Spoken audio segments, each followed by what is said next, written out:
دنیا ز عطر دامنت آکنده می شود. دل با شمیمت از همه کس کنده می شود.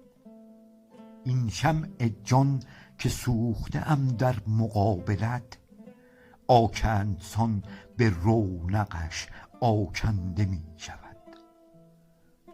مینای جان و دل به عنایات حضرتت، در سر رها ز فکرت ترکنده می شود.